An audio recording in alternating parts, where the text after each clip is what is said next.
तो चलिए देखिए सवाल क्या, जरा ध्यान से सुनिएगा एकदम आराम से। देखिए मेरे पास एक ग्लास स्लैब है, पूरा फील कीजिएगा सारे लोग। मेरे पास एक ग्लास स्लैब है, अच्छा चलिए सर मान ली, और जरा फील करना प्यारे बच्चों, मजा आ जाएगा, मजा आ जाएगा। अभी थोड़ा सा पैशन रखना। मेरे पास एक ग्लास स्लैब, अच्छा, और मैंने यहाँ पे जरा फील करना, मैंने यहाँ पे एक रे को फेंका, कितना डिग्री दे बोलो, 30, 45, 60, कितना डिग्री दे, 30, 45, 60, फटाक से बोलो कौन सा डिग्री दे, 30, 45, 60, जो बोलोगे वही दे दूंगा, जो बोलोगे वही दे दूंगा। तो पगले डालो, चलो 45, प्रिय बोल रहा है 30, अच्छा ज्यादातर लोग 30 पे आके अटक गए, तो चलो मैंने 30 डिग्री दिया, देखते हैं 30 डिग्री में क्या आता है आंसर, चेक करके देख लेते हैं, है ना। तो देखो मैंने 30 डिग्री पे रे को मारा, अच्छा बेटा ये रे ऐसे गया और फिर ये रे यहां आके रिफ्रैक्ट हुआ, अच्छा उसके बाद ये रे के साथ क्या हुआ, जरा फील करना प्यारे बच्चों, फील करना, मजा आ जाएगा। अभी मैं आपको एक कंसेप्ट इसके साथ अटैच करने वाला हूं, ठीक है। अब जरा सोचो एक ग्लास स्लैब है हमारे पास, जरा फील करना, ये क्या है हमारे पास, ग्लास स्लैब है, कांच का टुकड़ा।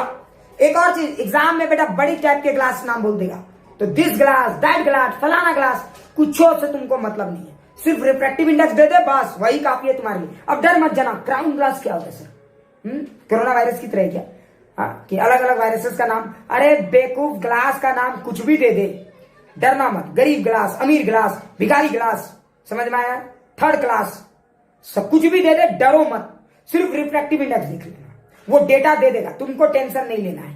वो बोल देगा भिखारी है, इतना पैसा है इसके पास, उसी तरह बोल देगा ग्लास है, इतना रिफ्रैक्टिव इंडेक्स है इसके पास। अब पहले ही देख लिया तो डर जाओगे, ठीक है। अब आगे सवाल सुनो, तो देखो मैंने 30 डिग्री पे रे को फेंका, अच्छा अब ये रे बेटा ऐसे आया और ऐसे निकल गया, ये रे ऐसे आया और ऐसे निकल गया, अच्छा ये हुई ना बात।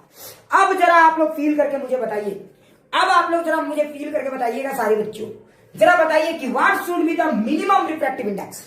यहां पे रिफ्रैक्टिव इंडेक्स कितनी है इस ग्लास की, बताइए इस ग्लास की रिफ्रैक्टिव इंडेक्स कितनी है, इस ग्लास की क्या रिफ्रैक्टिव इंडेक्स है कि रे ऐसे आया ऐसे गया और ऐसे चला गया। इस ग्लास की रिफ्रैक्टिव इंडेक्स क्या है कि रे ऐसे आया ऐसे गया और ऐसे चला गया। चलिए फटाक से बताइए इस ग्लास की रिफ्रैक्टिव इंडेक्स क्या है कि रे ऐसे आया और ऐसे जाके ऐसे चला गया, ठीक है। या ऐसा भी सवाल पूछ सकता था, एक और सवाल, इसी सवाल को पूछने का दूसरा तरीका, ध्यान से सुनिएगा, डरिएगा पहले सवाल समझिए।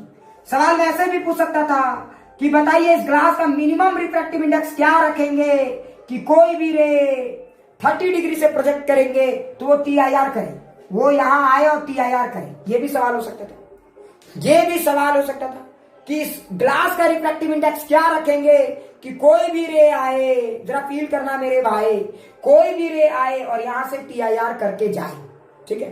तो बात एक ही है, यहां पे एक लिमिटिंग सिचुएशन पे बात कर रहे हैं, क्रिटिकल सिचुएशन पे बात कर रहे हैं, यहां पे जनरलाइज हो गया, ठीक है। तो चलिए सॉल्व कीजिए, चलिए ट्राई कीजिए सारे लोग।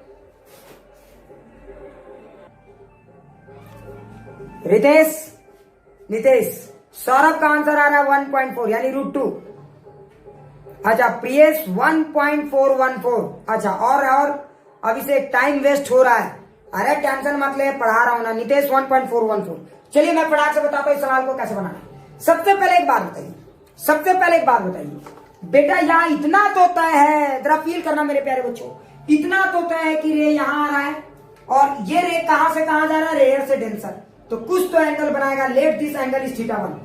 मान लिया कि ये एंगल θ1 है, जरा फील करना सारे लोग, मैंने मान लिया कि ये एंगल θ1 है, अच्छा जैसे ही मैंने माना ये एंगल θ1 है, ये एंगल क्या हो जाएगा, θ2 हो जाएगा। ओ हो, अरे जैसे ही मैंने माना ये एंगल θ1 है, ये एंगल कुछ भी मान लो।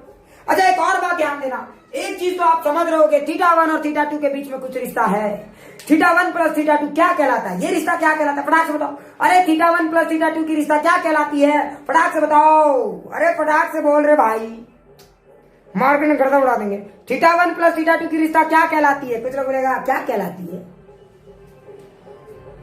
ये देख, अरे θ1 और θ2 के बीच में भी कुछ रिश्ता, ये जब रे आएगा ऐसे जाएगा, अरे पूर्वक θ1 और θ2 एक दूसरे के साथ 90 डिग्री बनाएगा, अरे जरा फील कर 90 डिग्री बनाएगा रे भाई, 90 लिख दोगे तो क्या नहीं समझ में आएगा, देख θ1, अरे जरा फील कर, ये रे ऐसे, ये रे ऐसे, तो देख θ1 प्लस θ2 90 डिग्री, अच्छा ये बात हुई ना सर। अब जरा सोच, मान लेते हैं, अब मुझे क्या निकालना था, इस ग्लास का रिफ्रैक्टिव इंडेक्स, कि इस ग्लास की कम से कम, यानी इस सिचुएशन के लिए रिफ्रैक्टिव इंडेक्स क्या रहेगा, इस सिचुएशन के लिए रिफ्रैक्टिव इंडेक्स क्या होगा। अब यही सवाल था मेरे दिमाग में, यही सवाल था मेरे जहन में। अच्छा चलो देखते हैं क्या होता है। अब जरा फील करना मेरे प्यारे बच्चों, क्या करने वाले हैं हम, ठीक है। तो मान लेता हूं कि इस ग्लास की रिफ्रैक्टिव इंडेक्स है n। अच्छा एक बात बताइए, यहां पे रिफ्रैक्शन कितना बार हो रहा है, एक बात बताइए यहां पे रिफ्रैक्शन कितना बार हो रहा है, एक बात बताइए यहां पे रिफ्रैक्शन कितना बार हो रहा है। अरे फटाक से बताओ, यहां पे रिफ्रैक्शन एक बार, दो बार, तीन बार, घोंगा लॉ कितना बार लगाना होगा यहां पे। अरे जरा फील कर रहे प्यारे बच्चों, घोंगा का सिद्धांत यहां पे कितना बार लगाना होगा, एक बार, दो बार, तीन बार, एक बार, दो बार, तीन बार, फटाक से बोल रहे। अरे बोल ना रे भाई। तो यहां पे घोंगा का सिद्धांत दो बार लगाना होगा, क्या समझ में आ गया। तो चलिए आप लोग यहाँ पे घोंगा का सिद्धांत दो बार लगाएंगे। अब कुछ लोग बोलेंगे सर आप तो बोले थे कि डायरेक्ट निकाल दो। याद करो डायरेक्ट कब होता था, जब पैरेलल स्लैब होते थे, रे जाता था, कोई टेंशन नहीं होता था, ऐसे निकलता था, सब थीटा एक दूसरे से रिलेटेड होते थे। इसके लिए इसका जो रिफ्रैक्शन होता था वो उसके लिए इंसिडेंस, लेकिन यहाँ ऐसा नहीं है, इसके लिए जो रिफ्रैक्शन है इसके लिए इंसिडेंस नहीं है। तो यहाँ पे आप डायरेक्ट ट्रिक नहीं लगा सकते, तो फिर करेंगे क्या। मैं कौन सी ट्रिक की बात कर रहा हूं, याद आ रहा है ना, मैंने एक बताया था कि अगर मल्टीपल ग्लास स्लैब है, जरा फील करो, तो आप यहाँ पे निकालो और यहाँ डायरेक्ट निकालो, बात देखे। तो बेटा ऐसा मत कर देना है और यहाँ डायरेक्ट आ जाना, जरा समझने की कोशिश करो। अरे बुढ़वा ये तब लगाते थे जब इसका रिफ्रैक्शन इसके लिए इंसिडेंस है, तब ये सब काम करता था, है ना, क्योंकि समझ गए होगे। लेकिन बेटा यहाँ देखो तो इसका रिफ्रैक्शन अगर 10 डिग्री है तो ये तो बेटा 90 डिग्री हो गई। क्या सारी बातें फील आ गई, क्या सारी बातें फील आ गई, ये सारी बातें सबको फील आ गई। अब आगे की कहानी सुन, अब आगे की कहानी सुन, ठीक है। अच्छा कुछ लोग बोलेंगे हाँ सर कुछ कुछ बातें तो फील आ रहा है। अब आगे की कहानी, एक बार घोंगा का सिद्धांत यहाँ लगा लो, तो घोंगा का सिद्धांत एक बार ऊपर लगाइए तो देखिए क्या आता है। यहाँ पे घोंगा का सिद्धांत लगाइए तो लगाइए 1 इंटू साइन 30 डिग्री। अरे ये तो हवा है ना रे भाई, तो 1 into sine 30 degree is equal to n into sine theta 1। क्या ये सबको फील आ गया। अरे यहाँ का मीडियम और यहाँ का एंगल, तो 1 इंटू साइन 30 डिग्री और यहाँ का मीडियम, तो ये घोंगा का लॉ लग गया। तो एक बार ये हमारा घोंगा का सिद्धांत। अब आगे देखिए यहाँ पे लगाइए घोंगा का सिद्धांत। क्लियर, क्या ये सबको फील आ गया। तो जरा ध्यान से देखिए, एक बार यहाँ पे लगाइए घोंगा का सिद्धांत, तो n into sine theta 2 is equal to क्या लिखेंगे 1 इंटू साइन 90 डिग्री। ये हमारा हो गया दूसरा लॉ। क्या ये सबको फील आ गया। अरे जरा देखिए हमारे पास दो इक्वेशन आ गए, ये हमारे पास दो इक्वेशन आ गई और इस तरह से ये हमारा घोंगा का सिद्धांत अब काम करने वाला है। क्या सबको ये बातें फील आ गई, क्या सबको ये बातें फील आ गई, सबको अच्छे से समझ में आ गया ये चीज। देखो ये पहले समझ में। अब जरा सोचो मुझे क्या निकालना है, अब मुझे क्या निकालना है, जरा फील करो सारे लोग। अब मुझे क्या निकालना है, जरा फील करना सारे लोग। तो जरा ध्यान से देखो, मुझे फील करना है n की वैल्यू। मुझे थीटा 1 और थीटा 2 में इंटरेस्ट नहीं है, मुझे थीटा 1 और थीटा 2 में इंटरेस्ट नहीं। तो मैं ऐसा क्या करूं कि n ही सिर्फ आए। तो तुम समझ रहे होगे, अरे ये साइन थीटा है रे प्यारे बच्चों, और ये रियल में देखो साइन थीटा 2 है। आप जानते हो साइन थीटा 2 को आप क्या लिख सकते थे 90 माइनस थीटा 1। क्या सही या गलत, बिल्कुल। अरे थीटा 1 प्लस थीटा 2 90 डिग्री रे, तो थीटा 1 और थीटा 2 तो एक दूसरे में रिश्ते में लगते हैं। तो ये रिश्ता क्या कहलाता है, तो π/2 कहलाता है। तो देखो theta 2 equal to 90 minus theta 1। अब जरा सोचो साइन 90 माइनस थीटा 1 क्या हो गया, कॉस थीटा 1। क्या सबको फील आ गया। तो ये बन गया आपका कॉस थीटा 1। सो देखो ये बन गया आपका कॉस थीटा 1। ये अच्छे से समझ में आ गया कि नहीं। आप डायरेक्ट भी लिख सकते थे, ये थीटा ये 90 माइनस थीटा, आप डायरेक्ट भी लिख सकते थे, आप डायरेक्ट भी लिख सकते थे, टाइम बचा सकते थे, कोई इशू नहीं है। क्या क्लियर, कोई इशू नहीं है। अब जरा सोचो मुझे n को सॉल्व करना है, अब जरा सोचो मुझे n को सॉल्व करना है, मैं कैसे करूंगा। तो जरा मैं इस n को सॉल्व करता हूं। तो जरा सोचो अगर हम स्क्वायर करके ऐड करेंगे तो थीटा गायब हो सकता है। जरा सोचो, अरे साइन थीटा और कॉस थीटा को अगर आपको गायब करने का मन करता है तो स्क्वायर करके ऐड कर दीजिए। तो जैसे ही स्क्वायर करके ऐड करोगे ये थीटा गायब, तो जैसे ही आप इन दोनों का स्क्वायर करके ऐड करोगे ये गायब। तो देखो आप इसका भी स्क्वायर करो, इसका भी स्क्वायर करो, इसका भी स्क्वायर करो और स्क्वायर करके ऐड करो। तो देखो इधर हो जाएगा n स्क्वायर, क्योंकि sine square theta plus cos square theta इधर बन जाएगा 1। क्या ये बातें सबको फील आ गया। तो ये इधर बन जाएगा 1। अच्छा अब इसका स्क्वायर करो तो साइन 30 डिग्री का वैल्यू होता है 1/2। 1/2 का स्क्वायर कितना हो गया 1/4। अच्छा इसका स्क्वायर, तो 1 का स्क्वायर 1 हो गया। सो जरा ध्यान से देखो n स्क्वायर इक्वल टू कितना आया 5/4। तो n की वैल्यू कितनी आ गई √5/4। So that is my answer. मतलब इस ग्लास स्लैब का जो रिफ्रैक्टिव इंडेक्स है √5/4 है। क्या ये सबको फील आ गया, क्या ये सबको फील आ गया। अरे यहाँ पे इस सिचुएशन के लिए ग्लास की रिफ्रैक्टिव इंडेक्स √5/4 है। इसका मतलब अगर ग्लास का रिफ्रैक्टिव इंडेक्स इससे ज्यादा थोड़ा कर दिया जाए, इस केस में अगर ग्लास की रिफ्रैक्टिव इंडेक्स इससे थोड़ी ज्यादा कर दी जाए, समझ में आ रहा है, अगर ग्लास की रिफ्रैक्टिव इंडेक्स थोड़ी ज्यादा कर दी जाए तो क्या आएगा, देखो √5/4 आएगा। सबको ये बातें समझ में आ गया? सबको ये बात समझ में आ गया? क्या ये सबको क्लियर? अब सबको क्लियर हो गया? प्लीज ईमानदारी से बताओ। सचिन बहुत अच्छे। और किसी को डाउट है इसमें? सर क्लियर, बहुत अच्छे। अरे तुम भाई एक बार देख लिए कि क्या कर रहे हो, ठीक है? तुम्हारे जैसे लोग ही ना बाद में चोर डकैत बनते हैं बेटा। हाँ स्क्रीनशॉट ले। जब एक बार बोल दिए मैंने देख लिया, ठीक है, एक और सवाल कराऊंगा फील आ जाएगा। बिहार का नाम बदनाम कौन करते हैं? हाँ ऐसे ही लोग करते हैं जो 40 बार बोलते हैं बेटा। तुम्हें क्या लग रहा है मैं देख नहीं रहा? जब बोल दिया तो बोल दिया। एक और न्यूमेरिकल कराऊंगा फील आ जाएगा, so don't take tension.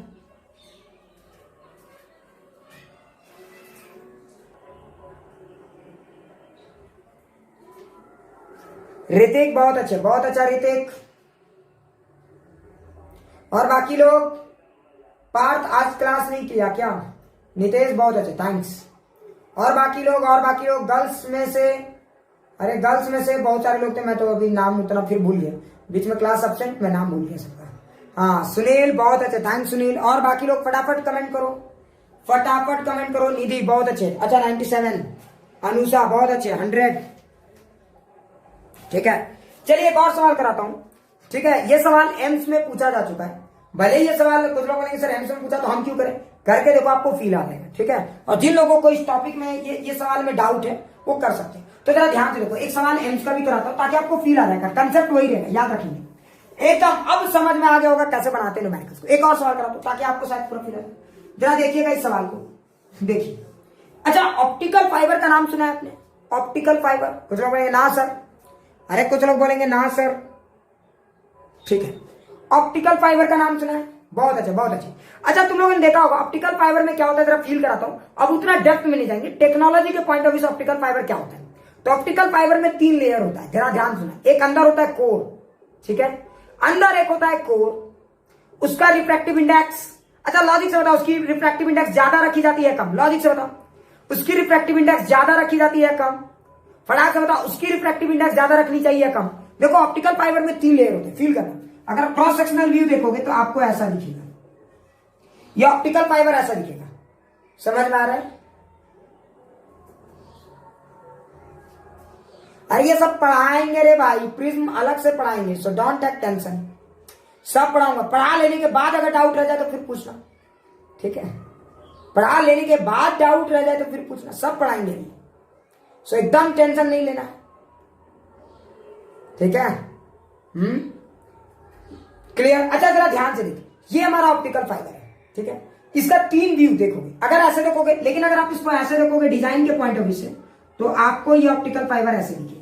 Clear? ये देखो, ये N1, जरा फील करना है, इसको हम लोग बोलते हैं कोर, ये होता है कोर, ठीक है? जरा फील करना, ये होता है क्लेडिंग। अब अरे अभी सुनो ना रे, और ये प्लास्टिक का कोटिंग होता है, इसको लेकर टेंशन नहीं लेना, ये प्लास्टिक का कोटिंग है, मतलब ऊपर वाला लेयर प्लास्टिक का कोटिंग है। तो देखो ये भी क्लेडिंग होगा, ठीक है? और ये सब में मत पढ़ना, नाम आपको नहीं पढ़ना है, तो फिर बोलेंगे क्या बता रहे हैं सर, इतना ताम झाम, बस रुको तो थोड़ा। ये प्लास्टिक का लेयर, क्या ये बातें सबको फील आ गई? अच्छा एक बात बताओ, रे कहां मारा जाता है, जरा ध्यान से सुनना। रे मारा जाता है कोर में, रे कहां मारा जाता है? कोर में, ठीक है? तो रे कहां मारा जाता है? कोर में मारा जाता है। अब जरा फील करना, ठीक है? जरा फील करना। अच्छा एक बात बताओ, अगर रे को कोर में मारा जाएगा तो मैं चाहता हूं रे कोर में ही, देखो अब क्या होता है, जरा फील करना, रे कोर में ही होते होते होते होते ये डेटा यहां से होते हुए जहां ऑप्टिकल फाइबर का लास्ट होगा वहां जाके ये डेटा ट्रांसमिट हो जाएगा। क्या ये बातें सबको समझ में आ गई? अब जरा लॉजिक से बताओ, इसकी रिफ्रैक्टिव इंडेक्स ज्यादा होनी चाहिए या इसकी? लॉजिक से बताओ, किसकी रिफ्रैक्टिव इंडेक्स ज्यादा होनी चाहिए, कोर की या क्लेडिंग की? एक पहले लॉजिक से बताओ। देखो ये 2 अलग अलग रिफ्रैक्टिव इंडेक्स के मटेरियल होते हैं, किसकी रिफ्रैक्टिव इंडेक्स ज्यादा होनी चाहिए? किसकी रिफ्रैक्टिव इंडेक्स ज्यादा होनी चाहिए? तो ये लिख रहा है दोनों का इक्वल, ठीक है? क्लियर? ये लिख रहा है दोनों का इक्वल। और कोई? इसको कुछ नहीं आता है, खाली भाषणबाजी के अलावा। ठीक है, और कोई बताओ फटाक से।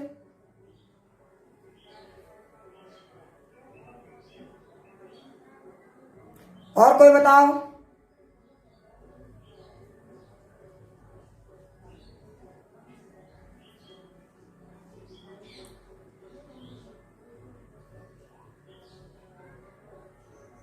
ठीक है, और कोई बताओ। शुभम, शुभम, शुभम एक बार होस्ट बदलो।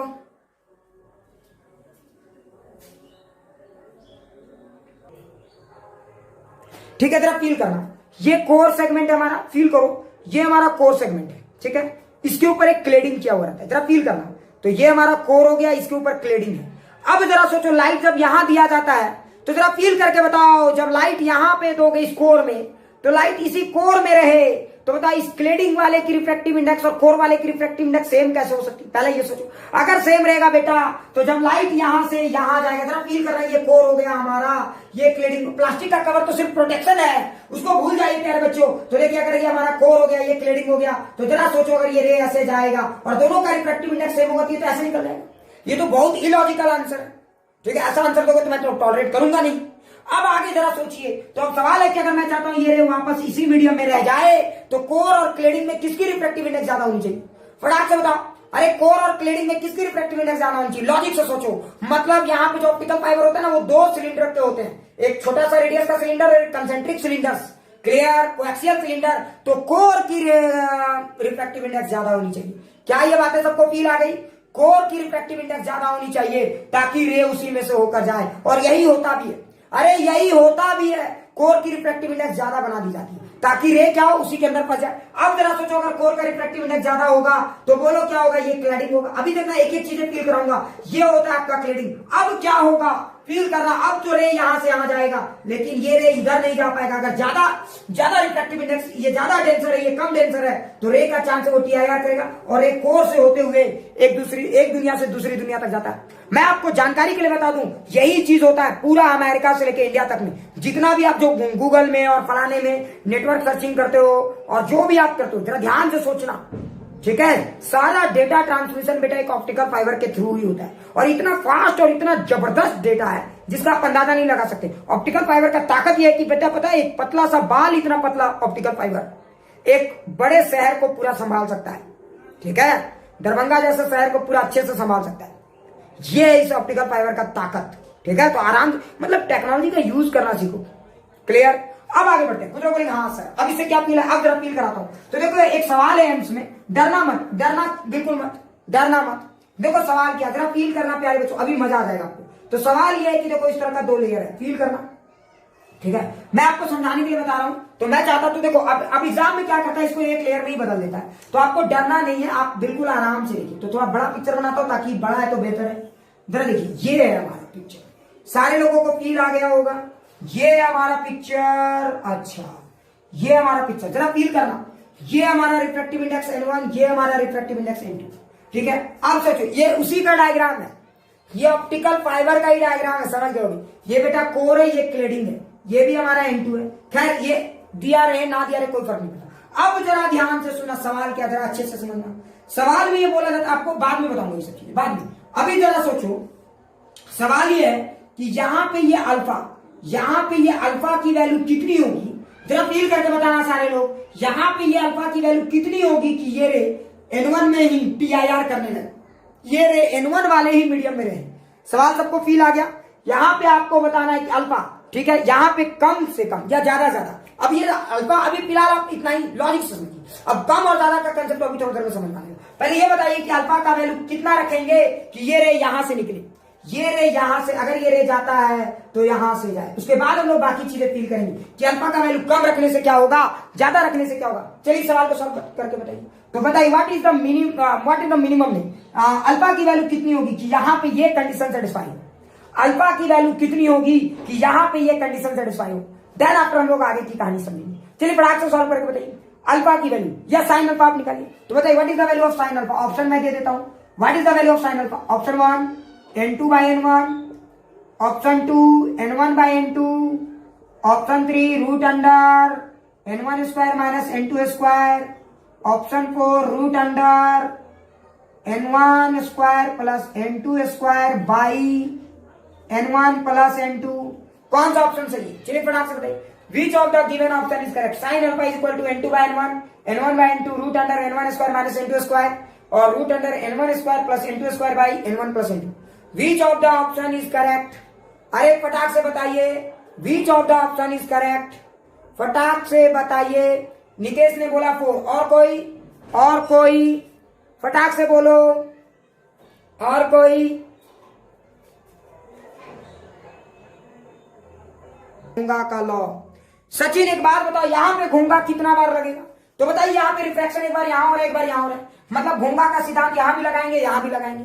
क्या ये बात क्लियर आ गई सचिन? तो घोंगा का सिद्धांत आप यहां भी लगाइए, यहां भी लगाइए और जरा आजमाइए। अच्छा, अब चलो देखते हैं। तो अगर घोंगा का सिद्धांत आप यहां भी लगाते हो और यहां भी लगाते हो, देखते हैं क्या आता है। तो चलिए फील करते हैं। तो एक बार घोंगा का सिद्धांत यहां लगा के देखिए, तो यहां पे क्या है? अगर मान लीजिए ये वाला एंगल है थीटा, तो ये वाला एंगल होगा 90 माइनस थीटा। आप डायरेक्ट लिख लीजिए, ये एंगल थीटा तो ये एंगल पक्का 90 माइनस थीटा होगा। क्या ये बात सबको समझ में आ गया? अरे ये एंगल थीटा तो ये एंगल पक्का 90 माइनस थीटा होगा। क्या ये बात सबको समझ में आ गया? अच्छा, अगर ये बात समझ में आ गया तो घोंगा का सिद्धांत क्या लगाइए। तो देखिए, ये क्या है? बोलो हवा है। ओहो, अरे ये क्या है? बोलो हवा है। क्या सबको समझ में आ गया? तो अगर ये हवा है तो मैं क्या लिखूंगा? 1 इंटू साइन अल्फा। मैं क्या लिखूंगा? 1 into sine alpha is equal to, जरा फील करना, 1 into sine alpha is equal to क्या लिखूंगा? n1 sine theta. Clear? n1 sine theta, यही मैं लिखूंगा। सबको फील आ गया? जरा देखो, 1 into sine alpha is equal to n1 into sine theta. क्या ये सबको फील आ गया? जरा ध्यान से देखो। अरे sine alpha is equal to n1 into sine theta. क्या ये सबको फील आ गया? एक बार प्लीज ईमानदारी से बोलिए। अच्छा, तो बेटा यहाँ पे घोंगा का सिद्धांत लगाए। अब अगला बार देखिए, यहाँ घोंगा का सिद्धांत लगाई, लेकिन यहाँ पे मीडियम एक था 1 और एक था n1। यहाँ पे मीडियम है n1 और n2, तो घोंगा का सिद्धांत इस मीडियम में लगाए। तो अगर आप लगाएंगे तो क्या लिखेंगे? जरा फील करना, n1 into sign 90 minus theta. अरे जरा फील करना, n1 into sign 90 minus theta. तो n1 मैं उल्टा करके लिख रहा हूँ। क्या सबको ये बातें फील आ रही है? मैं उल्टा करके लिख रहा हूँ। क्या सबको ये बातें फील आ रही? तो देखो, मैं लिखूंगा n1 साइन 90 माइनस थीटा, क्या हो जाएगा? तो n1 कॉस थीटा। ओहो हो, क्या बात है। ये तो हो गया बेटा n1 इंटू कॉस थीटा। अब आगे सोचो, अब आगे सोचो, अब क्या करें? समझ में आ गया? अच्छा, ये थीटा, ये 90 माइनस थीटा कैसे हुआ? सबको फील आ गया? क्या ये सबको फील आ गया या डाउट है? क्या ये सबको फील आ गया या डाउट है? प्लीज ईमानदारी से बताइए। अब अगला इधर देखिए, यहाँ पे एक बार लिखा मैंने n1 इंटू कॉस थीटा और यहाँ पे क्या लिखूंगा? n2 into sine 90 degree. क्या पूरा क्लियर हो गया?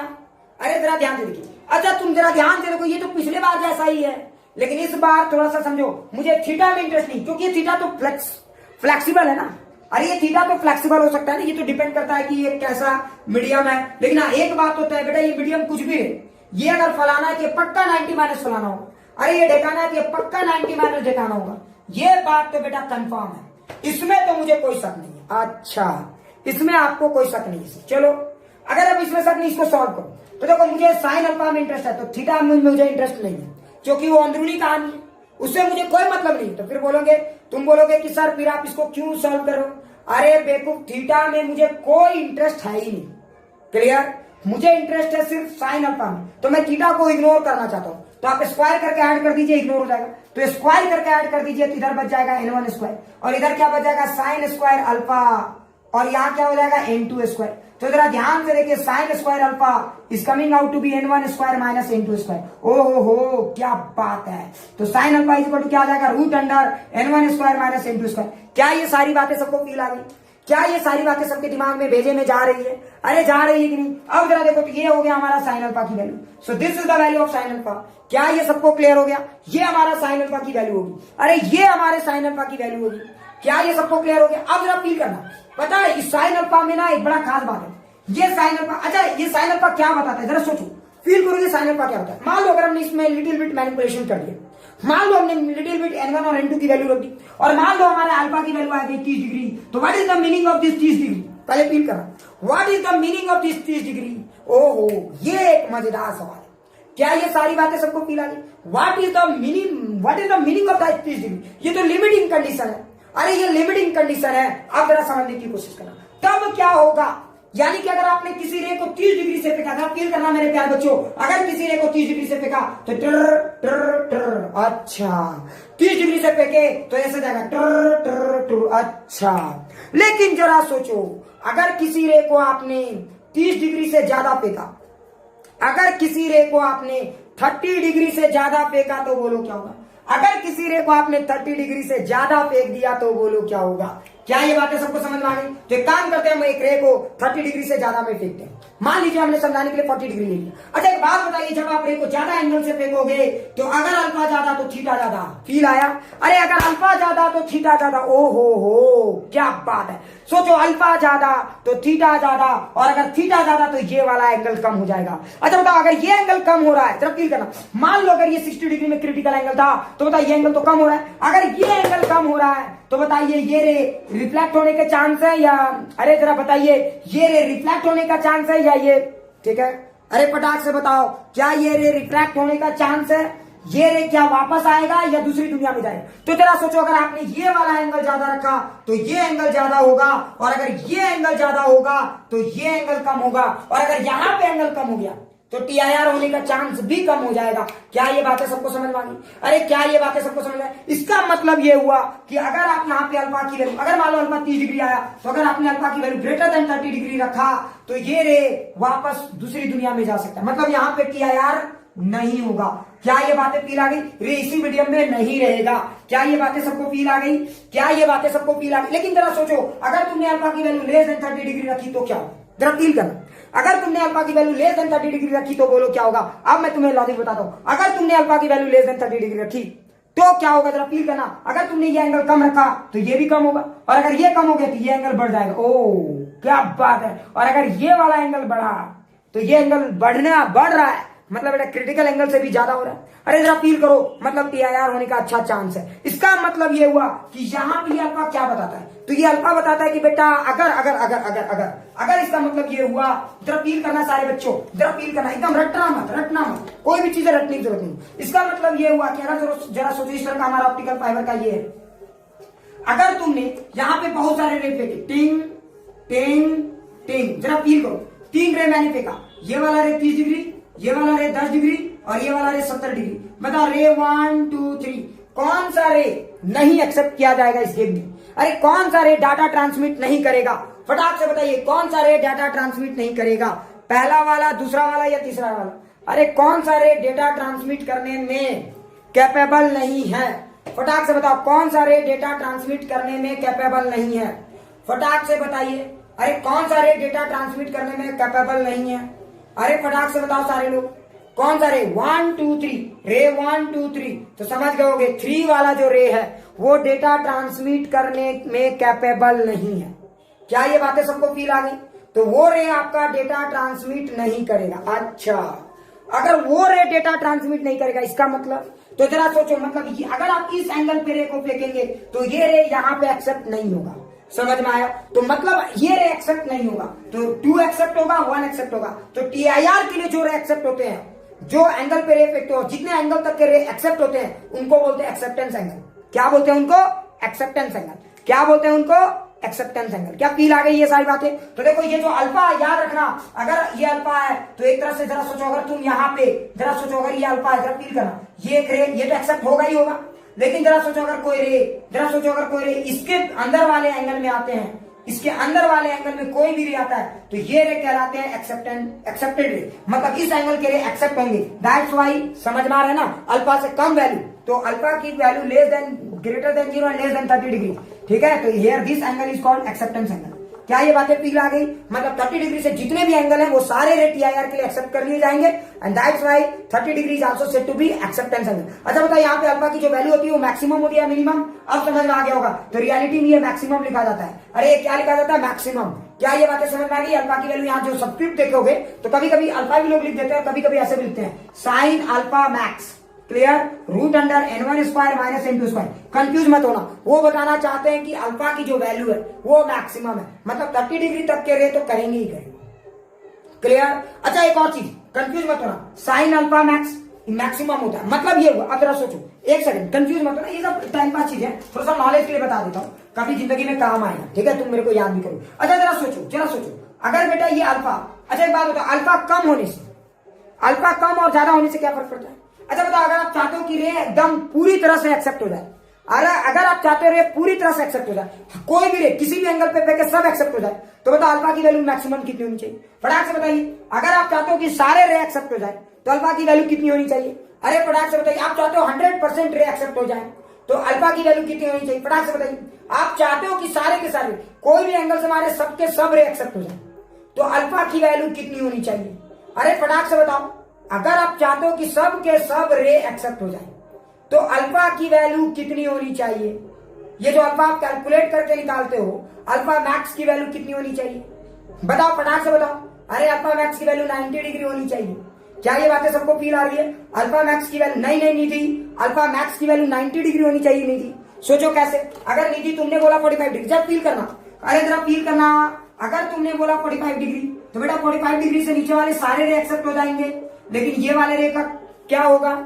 इनका फ्यूचर तो डार्क है। उसी तरह से 45 डिग्री के इधर वाले रे भी एक्सेप्ट हो जाएंगे, फिर ये रे का क्या होगा? इनका फ्यूचर डार्क है। मतलब समझ में आया ना? तो 45 डिग्री जो एंगल, हम एक और चीज निधि तुमने जो समझ में आया ना, तो हम जो बोल रहे हैं ये क्लियर।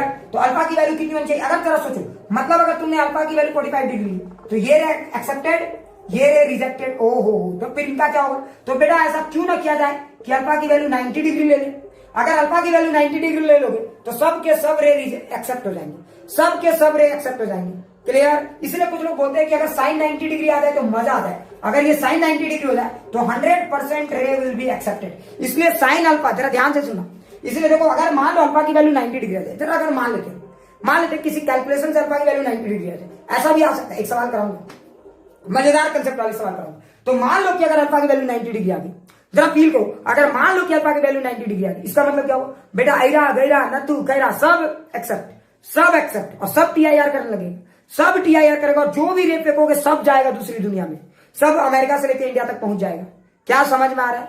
तो अब सवाल उठता है, अच्छा तो अल्फा की वैल्यू कितनी होगी? 90। तो अगर अल्फा की वैल्यू लिखोगे 90 डिग्री, फील करना, अगर अल्फा की वैल्यू लिखोगे 90 डिग्री तो साइन 90 डिग्री कितना होता है? 1। अरे अगर अल्फा की वैल्यू लिखोगे 90 डिग्री तो साइन 90 डिग्री 1। इट मीन जब साइन 90 यानी साइन का वैल्यू जब 1 आता है, फील करना, तो 100% रे एक्सेप्ट होते हैं।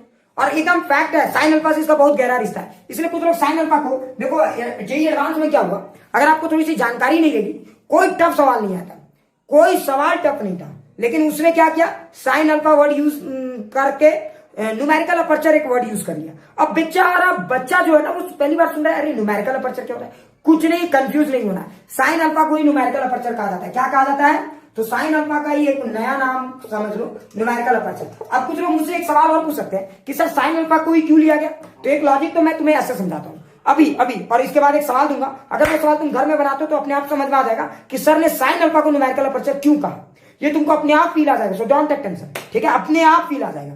अरे जरा देखो, अगर मान लेते हैं कि अल्फा की वैल्यू 90 डिग्री तो 100% एक्सेप्ट हो रहा है ना, समझने की कोशिश। और अल्फा की वैल्यू जितनी कम होगी, साइन अल्फा की वैल्यू उतनी कम होगी, तो मतलब जितना रे आप दोगे सब के सब रे, तो देखो अल्फा की वैल्यू कहीं ना कहीं, साइन अल्फा की वैल्यू कहीं ना कहीं डायरेक्ट रिलेट कर रहा है, कहीं ना कहीं डायरेक्ट रिलेट कर रहा है। देखो अल्फा की वैल्यू 0 डिग्री तो कोई एक्सेप्ट नहीं, अल्फा की वैल्यू 90 डिग्री सारे एक्सेप्ट, तो साइन अल्फा की वैल्यू 0 डिग्री पे 0 आता है, साइन अल्फा की वैल्यू 90 डिग्री पे 1 आता है। मतलब ये जो अल्फा का रेंज है कहीं ना कहीं 0 से लेकर 100% तक को इंडिकेट करने की कोशिश कर रहा है। That's why sine alpha is also called as numerical aperture.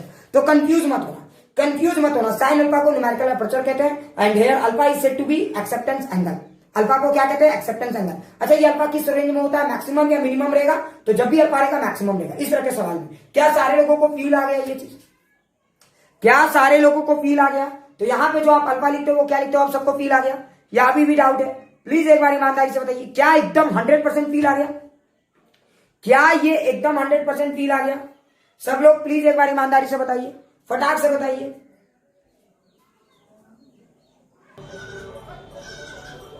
तो देखो इस सवाल को जरा देखो, ये सवाल जेईई एडवांस में पूछा जा चुका है, ठीक है? और बहुत ही अच्छा सवाल है, खाली डरावना है। अच्छा क्या डरावना है? इसके ऑप्शन जहां देखोगे फ्लैट हो जाओगे। तो ऑप्शन देख के डरना नहीं, तो फील करना। सवाल क्या जरा देखिए, एक ग्लास स्लैब है N1, इसकी रिफ्रैक्टिव इंडेक्स अलग है, और एक ऊपर से कुछ भी N2, कुछ भी ले सकते हो, कोई टेंशन वाली बात। ये अल्फा क्या है समझ गए, एक्सेप्टेंस एंगल है ना? तो बताइए अल्फा की वैल्यू मैक्सिमम होगी या मिनिमम? अगर इतना फील आया तो बताओ अल्फा की वैल्यू क्या होनी चाहिए, मैक्सिमम या मिनिमम? अगर इतना देर में इतना मैं फील करा पाया तो बोला जो भी अल्फा कैलकुलेट करने पाएगा वो मिनिमम आएगा। मिनिमम मतलब नितेश समझ रहे हो ना मैं क्या कहना चाह रहा हूं? मतलब अल्फा की वैल्यू मैक्सिमम, उसके नीचे वाले सारे वैल्यूज अलाउड होंगे, ठीक है, मान लो 30 डिग्री आया तो मतलब अल्फा जो है इससे ज्यादा अलाउड नहीं होगा। ठीक है, ये ठीक है मैं समझ गया। अब सवाल क्या है, सबको जरा ध्यान से सुनिए। चलिए सवाल को जरा ध्यान से देखिएगा। अब बताइए कि अल्फा की वैल्यू क्या है, what is the value of alpha. ठीक है, अब आपको क्या बताना, what is the value of alpha. यहां पे आपको फील करके बताना है कि अल्फा की वैल्यू क्या होगी, ताकि रे इस तरह से जाए। ठीक है, वहां पे ग्रेटर स्मॉल सब दिया रहता है, वो आपको मैं फील करा चुका हूं। अब आप अल्फा की वैल्यू बताइए क्या होगा। तो ऑप्शन देखिए, पहला ऑप्शन साइन इनवर्स n2/n1, दूसरा ऑप्शन साइन इनवर्स n1/n2। अच्छा, तीसरा ऑप्शन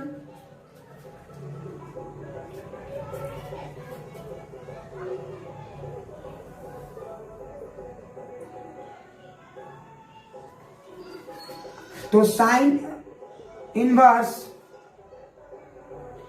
n1/n2 कॉस ऑफ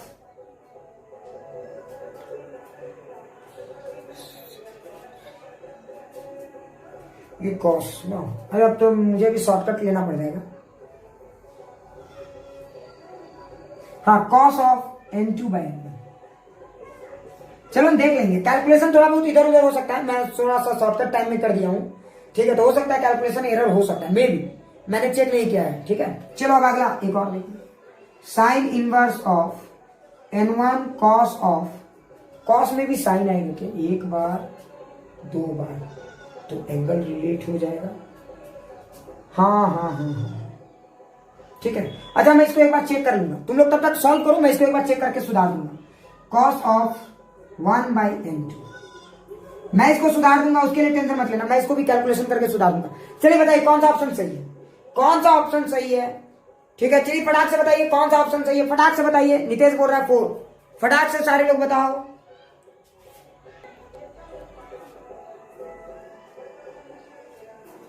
रुको, तीसरा वाला ऑप्शन मैं सुधार ही देता हूं।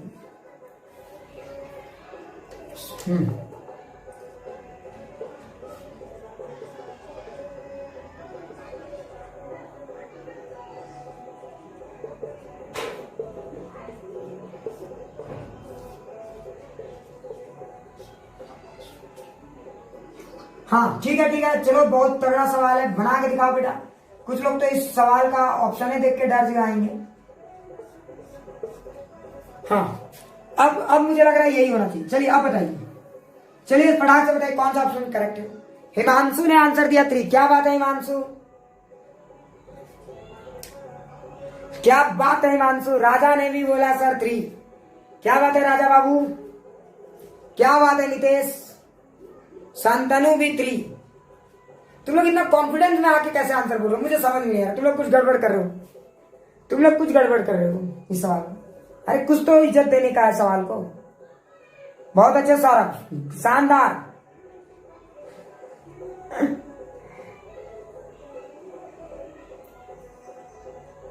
बहुत अच्छे सौरभ,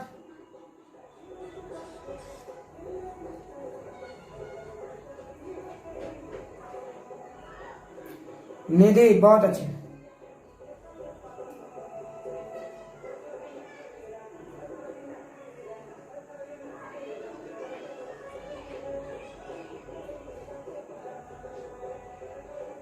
क्या कोई मुझे बता सकता है इस सवाल का आंसर? बहुत अच्छा। और कोई और कोई?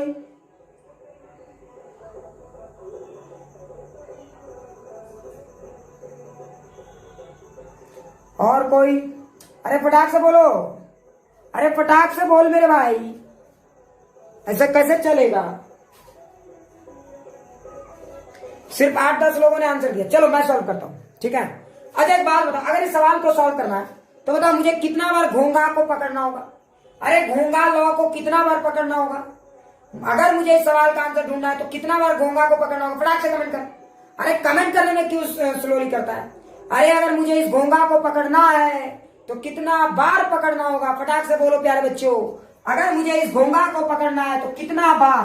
अरे रिस्पॉन्ड मारो भाई, सुबह से पढ़ते पढ़ते एनर्जी डाउन हो गया क्या तुम लोगों का। अरे फटाक से बताओ, अगर मैं इसको करना चाहता हूं तो घोंघा को 2 बार पकड़ना होगा। क्या क्लियर? 2 बार। तो एक बार स्नेल्स लॉ यहां लगेगा और एक बार स्नेल्स लॉ यहां लगेगा। क्लियर? तो चलिए बताते हैं यहां पे कैसे। एक बार अगर आप स्नेल्स लॉ यहां लगाओ तो चलो पहले यहीं से शुरू करते, कहीं से भी आप शुरू कर सकते हो। तो ये 90 degree, let this is angle theta, तो then this is 90 minus theta. ओ क्या बात है। या आप यहां भी लिख सकते हो this is theta, so this is 90 minus theta. Confuse मत होना, वो डेटा के हिसाब से आप चेक कर लेना, वो डेटा के हिसाब से चेक कर लेना। अच्छा, तो एक बार मैं यहां देखूंगा, घोंगा का लॉ लगाऊंगा, तो देखो n1 साइन 90 माइनस थीटा, क्या बात है, इज इक्वल टू n2। तो देखो n1 cos theta is equal to n2। मैं ऐसे भी लिख सकता हूं, ये डिपेंड करता है कि आप कैसे एंगल लेते हो। अगर यहां थीटा लोगे तो ये 90 माइनस थीटा, तो आंसर रिमेन्स अनअफेक्टेड। ठीक है, तो अब तो मैंने ऑप्शन भी मिटा दिया। अच्छा, साइन इनवर्स में मैंने लिखा था, मतलब इसी को थीटा मानना है मुझे। अगर साइन इनवर्स में लिखा है इसी को थीटा मानेंगे तभी ये साइन में रहेगा, और इसको क्या मान लेते हैं 90 माइनस थीटा। आप ऐसे भी कर सकते हो, कोई दिक्कत। ऐसे आंसर ये भी सही है, आंसर ये भी सही है, लेकिन क्या मुझे ऑप्शन के हिसाब से चलना है। यही तो खासियत है एडवांस के सवाल में, है ना। तो मैं ऑप्शन के हिसाब से चलता हूं, यहाँ थीटा। ठीक है, तो देखो यहाँ पे क्या लिखूंगा, n1 sine theta is equal to क्या लिखूंगा, n2। तो देखो साइन थीटा की वैल्यू आ गई n2 बाय n1। तो देखो थीटा की वैल्यू कितनी आ गई, sine inverse of n2 by n1। ये हमारा पहला फतेह का हो गया किला, है ना। लेकिन मुझे बेटा थीटा नहीं निकालना था कि पहला वाला या दूसरा वाला में से टिक मार के निकल जाए, मुझे चाहिए अल्फा। ओ अच्छा, अब यहाँ है, अगर आप यहाँ पे स्नेल्स लॉ लगाओगे तो यहाँ पे तो n2 है, यहाँ n1 है। तो देखिए क्या लिखेंगे, n2 sine alpha is equal to n1 sine 90 minus theta. क्या ये सबको समझ में आ गया? अरे जरा देखो एक बार घोंगा यहाँ लगा दिए, तो देखो n2 sine alpha is equal to क्या लिखेंगे, n1 कॉस थीटा। कितने लोगों का ये सही था? यही कितने लोगों ने किया एकदम बिल्कुल वैसे ही। अब जरा देखो, तो sine alpha is equal to n1 by n2 cos theta. क्या ये सबको फील आ गया? तो देखो अल्फा की वैल्यू कितनी आएगी, साइन इनवर्स, क्या ये देखो sine inverse n1 by n2, अरे कॉस थीटा की जगह लिख दो sine inverse n2 by n1। क्या ये सबको समझ में आ गया? क्या ये सबको समझ में आ गया? So this will be your alpha, अरे this will be your alpha. क्या ये क्लियर? हाँ, क्या ये क्लियर? सबको पूरी तरह से फील आ गया? ये है आपका अल्फा। क्या ये सबको अच्छे से क्लियर हो गया? क्या ये सबको अच्छे से क्लियर हो गया? प्लीज सारे लोग एक बार ये सर लिखिए। क्या ये अच्छे से क्लियर हो गया? प्लीज सारे लोग एक बार ये सर लिखिए। चलिए सारे लोग ये सर लिखिए। टाइम मुझे लगता है अब समाप्त होने को है। मैं आपको दो बेहतरीन सवाल देता हूं जिससे आपको फील आ जाएगा कि न्यूमेरिकल अपर्चर का साइन अल्फा से क्या रिश्ता है, ये आपको ढूंढना है। ठीक है, दो सवाल आपके लिए होमवर्क देता हूं, सो बिल्कुल चिंता नहीं करना है सबको। क्लियर? अच्छे से फील आ गया ना? और मैं नेक्स्ट क्लास से, ठीक है, इधर का